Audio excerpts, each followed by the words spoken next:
Aujourd'hui, dans cette vidéo, je t'ai sélectionné une multitude d'ETF, mais pas n'importe quel type d'ETF. C'est les meilleurs ETF que tu peux trouver. Il y en aura pour tout le monde, car la liste que je t'ai faite, c'est des ETF qui sont éligibles sur ton PEA et également des ETF qui sont éligibles sur ton compte titre. Il y aura 3 chapitres principaux à cette vidéo. Le premier chapitre sera consacré aux ETF sur l'Amérique et le monde. Le deuxième chapitre de cette vidéo sera consacré aux ETF liés à l'Europe. Et le troisième chapitre de cette vidéo, ça sera exclusivement sur l'Asie et les pays émergents. Donc reste bien jusqu'à la fin de cette vidéo. Mais avant de passer dans le vif du sujet et à ma sélection d'ETF, pense à t'abonner, à partager la vidéo et à mettre le meilleur pouce bleu. Ça permet de faire grossir la chaîne et ça me soutient énormément. Un grand merci à toi si tu le fais et je te dis à tout de suite sur Just ETF. Hop hop hop. Avant de passer à ma sélection d'ETF, je suis partenaire avec Trade Republic et Fortuneo. Donc si en 2025, tu as envie de commencer à diversifier tes investissements ou tout simplement de te lancer dans les investissements, n'hésite surtout pas, tu retrouveras l'ensemble de mes liens d'affiliation dans la description de cette vidéo. Merci à toi si tu passes par les liens, ça permet de soutenir toute la création que je fais. On se retrouve sur le site Just ETF, l'un des meilleurs sites aujourd'hui pour comparer l'ensemble des ETF. Je l'apprécie vraiment, il est top et je ne suis pas sponsorisé, je tiens à le préciser. Le premier que j'ai envie de te présenter, et notamment le premier chapitre de cette vidéo, ça sera consacré aux ETF monde et aux ETF sur les États-Unis d'Amérique. Le premier, c'est le basique de chez Basic, c'est un Amundi MSCI World éligible sur ton PEA. Aujourd'hui, j'ai sélectionné la crème de la crème. C'est le meilleur ETF monde qui existe actuellement. En termes de frais, on est sur du 0,38, donc c'est correct. Il est capitalisant, la part s'échange à plus de 580 €, donc il est relativement cher. Et si jamais l'ETF Monde t'intéresse, tu as un petit iShare aux alentours de 5 € et quelques, qui est aussi éligible sur le PEA et qui fonctionne particulièrement bien. C'est un ETF que je te présente parce que il vaut le détour. C'est un ETF qui a fait 22% en un an, un ETF Monde. Attention par contre, étant donné que c'est un ETF Monde à ne pas compléter avec un S&P 500, j'insiste. Mais c'est un ETF qui fonctionne bien. Celui-ci, il est relativement connu et je le rappelle, celui-ci éligible sur ton PEA. Pour le deuxième, très connu également, Amundi PEA S&P 500. Il est capitalisant aussi, 0,12 en termes de frais. Tu as son petit frère aussi qui est intéressant, le BNP Paribas S&P 500. Mais celui-ci, c'est le meilleur dans sa catégorie. Comme je l'ai dit précédemment dans la vidéo, je t'ai sélectionné le meilleur des meilleurs. Et il est un peu plus cher que le BNP Paribas. Il est à 49,92 € contre 28 et quelques au niveau du BNP Paribas. Donc voilà, n'hésitez pas à comparer. Mais voilà, le BNP fonctionne aussi très très bien, les amis. Celui-ci, 25% en un an, c'est un ETF qui fonctionne très bien, qui sait quoi faire, qui fait ses preuves et qui, je pense, va continuer de très bien fonctionner sur 2025. Je te le présente rapidement parce que c'est un basique également. Le petit troisième, c'est le Amundi PEA Nasdaq 100. Alors celui-ci, c'est également un très bel ETF, 0,30 en termes de frais. La part s'échange à plus de 82 € actuellement. Même si l'ensemble des marchés aujourd'hui ont relativement bien baissé. Je tourne cette vidéo-là le 25 février. L'US a, notamment le Nasdaq, a connu un petit peu là quelques séances dans le rouge. Donc ça peut peut-être valoir le coup de renforcer tes positions. C'est un ETF qui aujourd'hui fait plus de 28% sur l'année. C'est vraiment incroyable. Très bel ETF à avoir potentiellement dans son portefeuille ou à compléter avec un autre ETF. L'idée, c'est de ne pas avoir les trois parce que les trois, ça fait vraiment faire du doublon. Maintenant, on va passer un petit peu aux ETF un peu plus atypiques. Aujourd'hui, je t'ai sélectionné un ETF sur un compte titre, c'est le Small Caps. Alors celui-ci, ça peut ressembler à un petit Russell 2000. Je préfère celui-ci parce que déjà, il est beaucoup moins cher que le Russell 2000. La performance est carrément similaire. Aujourd'hui, on est à 0,30 en termes de frais. La part s'échange à 64 €, éligible sur ton compte titre et pas sur ton PEA, mais du coup, il est capitalisant parce que c'est important que ça soit du capitalisant quand c'est sur du compte titre. C'est un ETF qui te fait 16% sur l'année. Pour ceux qui ne le savent pas, c'est le small cap. C'est quoi? C'est les petites entreprises américaines. Le ETF est composé d'environ 1700 entreprises. Je le préfère effectivement au Russell 2000 parce que le Russell 2000 est à plus de 300 €.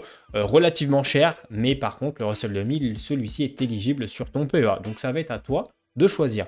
Mais en tout cas, pour ton compte titre, tu as celui-ci. Ensuite, un petit ETF sur le Brésil. Alors oui, je le présente, même si c'est pas un ETF qui performe, mais si jamais il y a des gens que ça peut intéresser, s'ils veulent se renseigner notamment sur l'économie du Brésil, ça se trouve, il y a peut-être un coup à faire.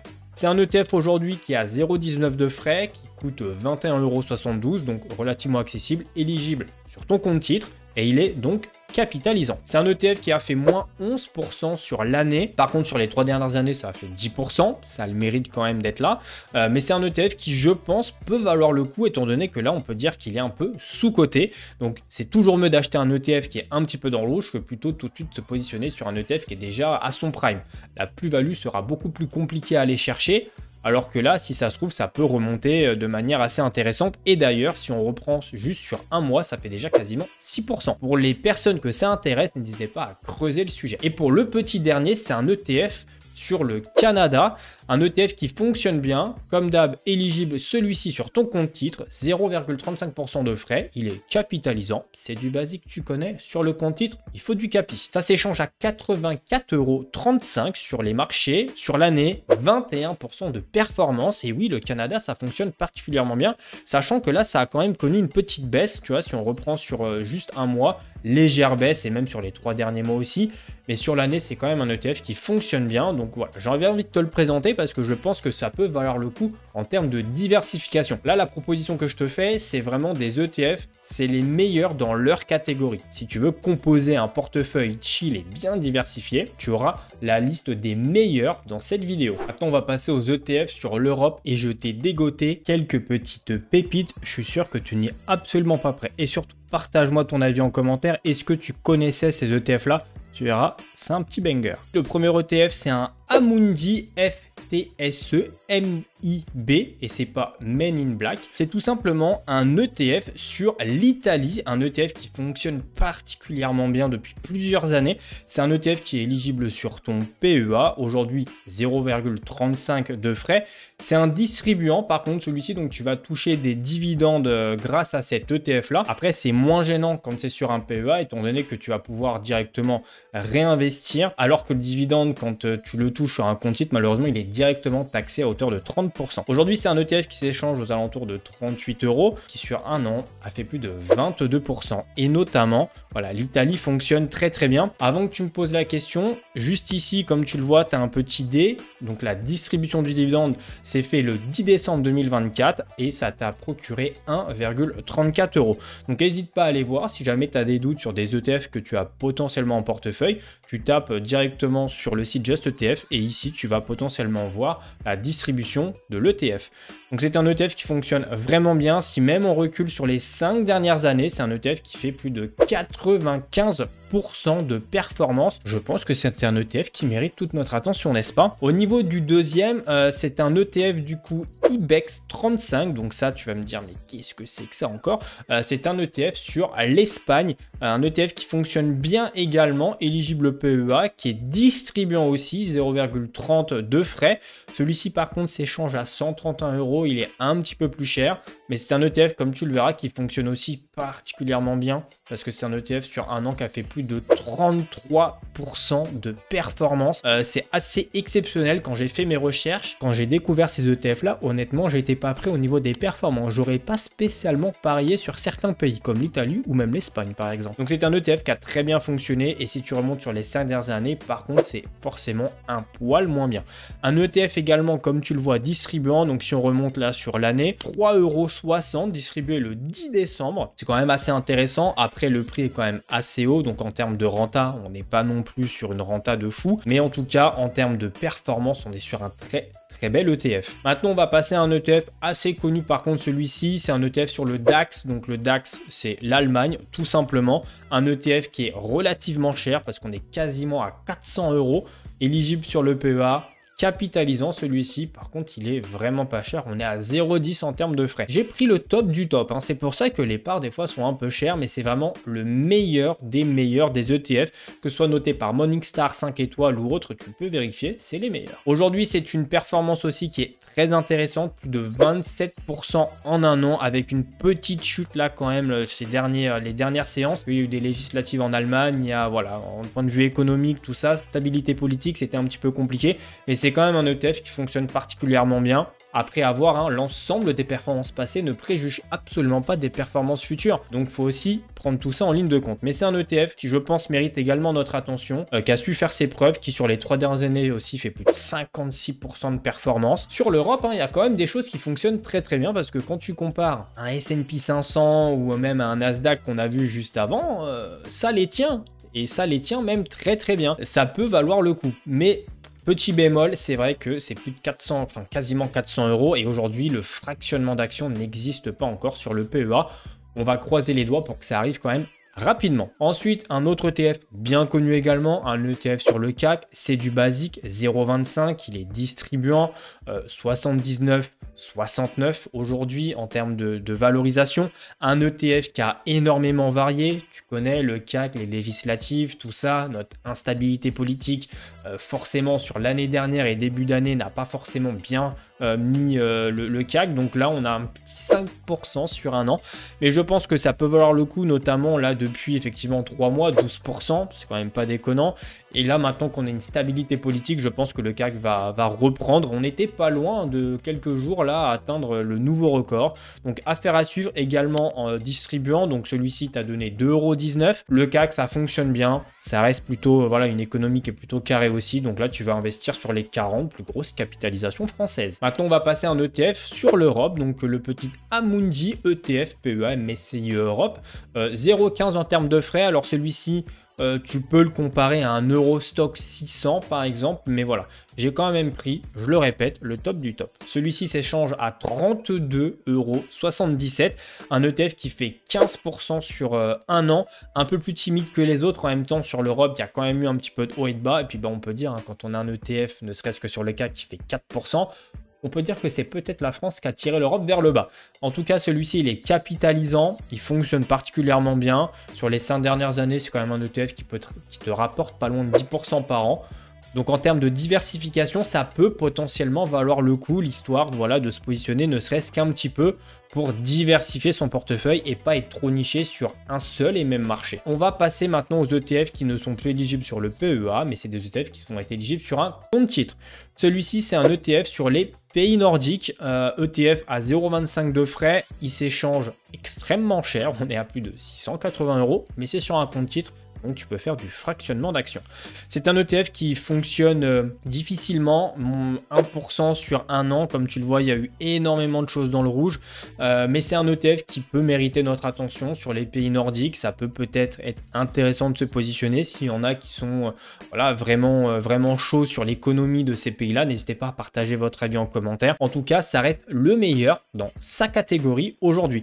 Si on recule sur les 5 dernières années, ça fait quand même 61% de perf. Donc tu es quasiment à plus de 10% par an sur un ETF qui effectivement sur un an te fait qu'un petit plus 1. Et pour notre petit dernier, c'est un ETF du coup celui-ci sur la Grande-Bretagne, sur les 100 plus grosses boutiques de Grande-Bretagne.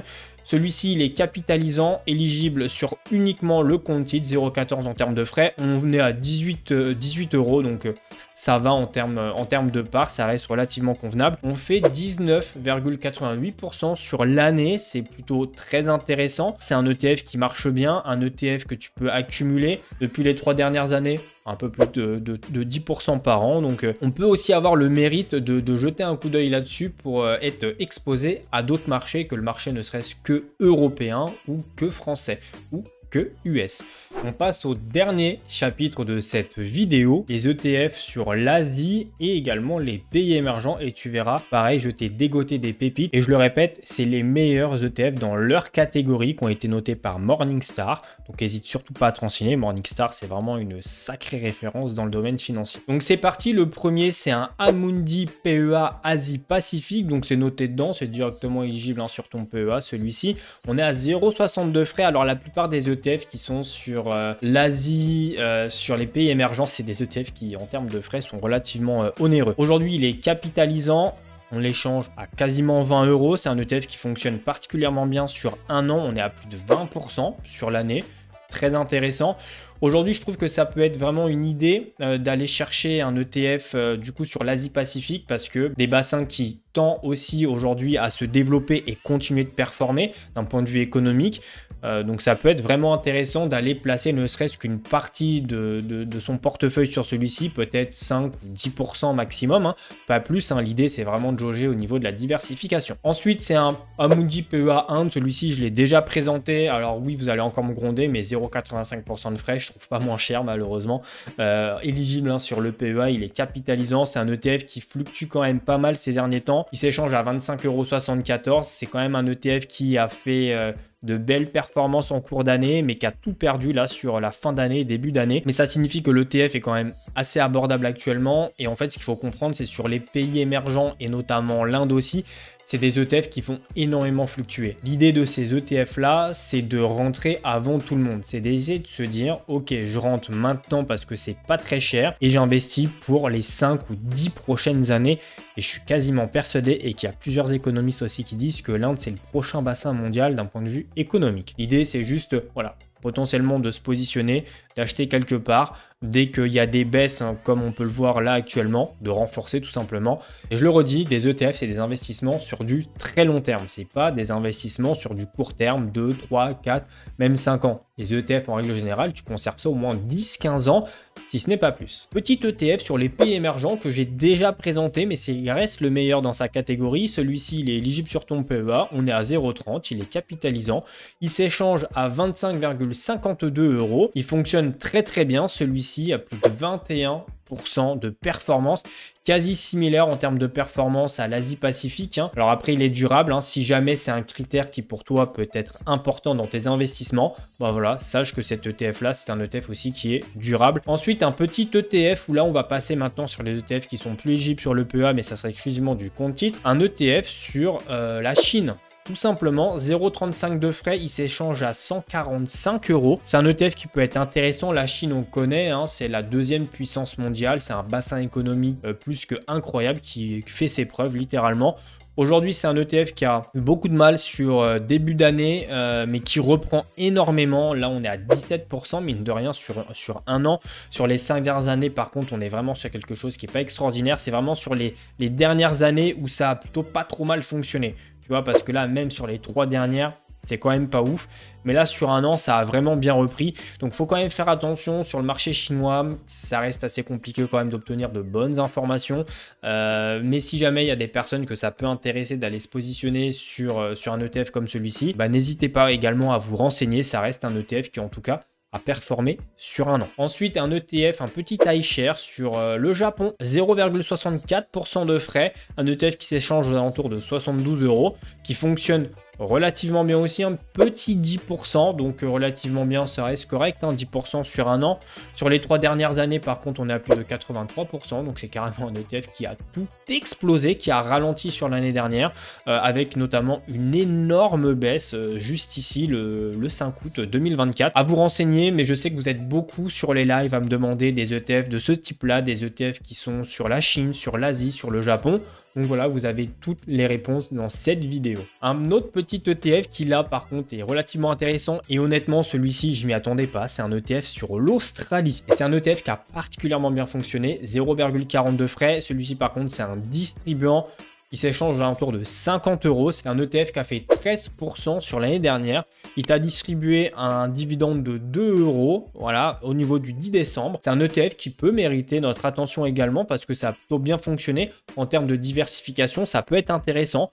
Sur les 3 dernières années, un ETF qui fait 26%, donc on est tout juste à l'équilibre. Hein, on fait à peine 10% par an, mais ça peut être intéressant d'aller chercher peut-être l'Australie pour diversifier son patrimoine. Et le petit dernier, j'ai quand même voulu vous le remettre, c'est un ETF qui est particulièrement connu, qui est là, n'est pas du tout sur un pays ou autre. C'est un petit ETF sur l'or, parce que l'or, j'en parle depuis maintenant longtemps. Il faut vraiment que vous puissiez réfléchir à un éventuel investissement sur l'or. Aujourd'hui, tu as un petit iShare Gold qui fonctionne très très bien, c'est l'un des meilleurs aujourd'hui. 0,55 de frais, exclusivement éligible sur le compte titre. Je suis navré les amis qui ont des PEA, je n'arrive pas à trouver des ETF éligibles sur l'or, sur le PEA. Si j'en trouve pas, ça n'existe pas actuellement. Donc tous ceux qui ont un compte titre, renseignez-vous vers vraiment l'or, c'est un délire comment ça fonctionne bien. Quand tu regardes sur un an, ça a fait 60% de performance. Ça pète tous les ETF que tu peux avoir dans ton portefeuille. tous. Si aujourd'hui, tu avais uniquement un ETF Gold dans ton compte titre, tu faisais 60% de performance sur une année. C'est un véritable banger et je suis quasiment persuadé que l'once d'or va facilement dépasser les 3000 $. Là d'ailleurs, c'est à son prime, hein, c'est quasiment à 2940 $ l'once d'or.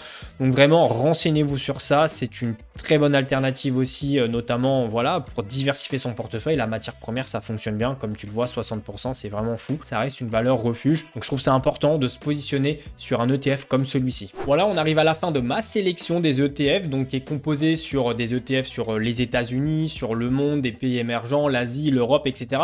Avec cette vidéo, tu peux te concocter un PEA ou un compte titre aux petits oignons avec une diversification extraordinaire. L'idée de cette vidéo-là, c'est pas de prendre tous les ETF que j'ai présentés, c'est surtout de te renseigner au niveau des ETF, ceux qui peuvent être intéressants pour toi en fonction de ton profil investisseur. Je le redis, les performances passées ne préjugent pas des performances futures, donc renseignez-vous sur chacun des ETF que j'ai présentés. En tous les cas, dans la description de la vidéo, tu vas retrouver l'ensemble des codes ISIN. Comme ça, tu pourras aller te renseigner directement sur Internet. L'avantage, c'est que tu en as qui sont éligibles sur ton PEA et tu en as qui sont éligibles sur ton compte titre. Il y a des ETF, honnêtement, j'étais relativement surpris, des ETF que je connaissais absolument pas avec des performances qui étaient relativement incroyables. Partage-moi ton avis en commentaire sur ça. Est-ce que toi, tu investissais déjà sur des ETF de ce type-là? Pas tout ce qui est Nasdaq, S&P 500, CAC 40, ça c'est des ETF qui sont plutôt basiques, mais notamment des ETF sur l'Espagne, le DAX, l'Italie, aussi sur des ETF sur la Chine, le Japon, l'Australie, alors que c'est des ETF qui fonctionnent quand même très bien. Et je le redis, petite piqûre de rappel, pense quand même à diversifier ton portefeuille, c'est le plus important. Ne reste pas focus sur un seul et même pays, c'est ultra important parce que si l'ensemble de l'économie de ce pays-là a un petit ralentissement, l'ensemble de ton portefeuille va chuter. Et je le redis, ETF Gold, les copains, c'est ultra important et intéressant d'en avoir un dans son portefeuille. Comme tu l'as vu, 60% de performance en une année. C'est incroyable, ça bat littéralement tous les ETF que j'ai pu te montrer. Merci à toi d'avoir suivi cette vidéo, c'était Anto Conseil. Pense à l'abonnement, au pouce bleu et aux commentaires et je te dis à bientôt pour un nouveau sujet. Ciao.